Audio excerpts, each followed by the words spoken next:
You know, sometimes somebody says something that goes right in your brain and never leaves? Never left for Pat. So Pat would take these players and he would push them so hard in practice. His goal was make practice 5 times harder than the toughest game. Why does he want to do that? If I can make this the most brutal thing in your life and I can do it 4 or 5 times, by the time you get to a game feels like it's easy. And where games are won and lost are often in that last quarter because people are out of condition or exhausted or things get tough. That's how Pat has built the teams he's built. But in the old days, a coach could tell you to do anything, run through that wall, and you would do it. But in the modern world, you tell an athlete who gets $19 million a year to run through a wall, he goes, F you. He doesn't even want to fly on your plane. He has his own Gulfstream. Why do I have to fly with a team? It's a different universe than it was back in those days. So Pat, back in the Lakers, the changes are starting to happen. He pushes these guys, and they're willing to push. But when you lose everything you work for a year and you leave your soul out on the court and you lose, people hate that. It's one thing to lose. It's another lose when you feel like you gave what? Everything. So the next year, 1985, if I remember correctly, Pat goes out and he tells the team, look, we have to get 25% better. If we're going to win the championship, if we're going to do this, we got to get 25% better. Now, when he said we got to get 25% better, we're going to increase our workouts, we're going to increase all this 25% more, what are these guys thinking in their head? You tell me. There's no effing way. There isn't 25% more in me. And they started to push back. And he got annoyed and pushed back on them, and all of a sudden there was a loss of rapport. So Pat comes to me and said, I've never had this. It's like a mutiny.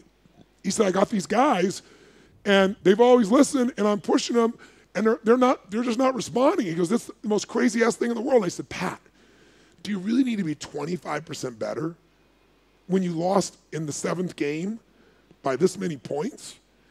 He goes, no, but I figured if I make it 25, then if we at least get to like 10, that's all we need. I said, the problem is you went past the threshold of their belief. When you go beyond the threshold of what somebody believes, it's over. Raise your hand if you follow what I'm talking about. Because they check out and go, I can't do that, I won't do that, there's no way. He goes, well, if I would have said 10%, they might go for 2%. I said, here's what you do. Can I give you coaching? He goes, yeah. I said, you go back to the team and you apologize. He said, Tony, I don't think I like this idea at all. I said, listen to me. Go to them and say, to think that you guys that gave your souls all last year, every game, could do 25% more is complete bullshit. You gave your all.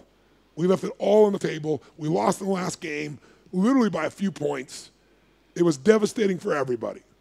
Go back and say, it's stupid of me to do that. I want to apologize. There's no way you could do 25% more. In fact, truthfully, there's not any more anybody here could do. So here's what we're going to do. Let's just do our best. Let's try and duplicate what we did last year and just maybe a little better. And we'll let the chips fall where they may. Now, you say that to world-class athletes who consider themselves to be best in the world, and you go, you can't really get any better. Now what happens? So if I come along, put your fist out.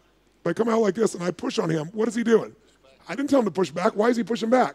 That's human nature. I'm pushing hard, he's pushing hard. Now, if one of us misses, we got a challenge, right? So I said, here's what you do. Instead of pushing them for 25%, push them that you know they can't do any better.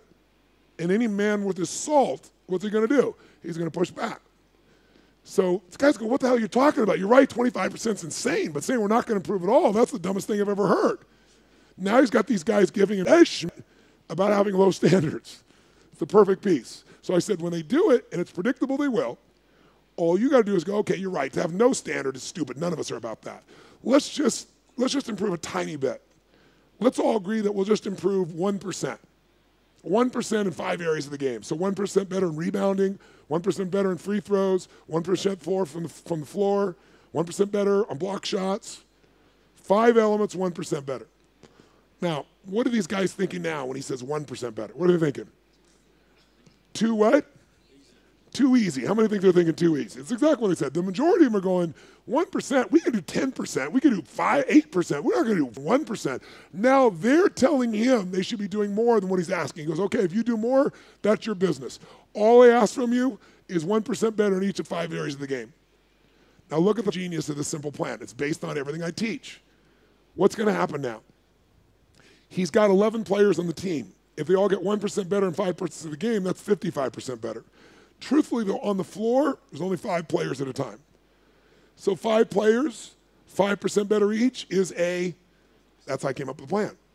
I said, now, by the way, they won't all do that, but even a small number of them do that, you're going to blow your numbers off the roof. And by the way, they went back, played Boston again in the championship, beat their ass. Started the Laker dynasty. That's where it all began.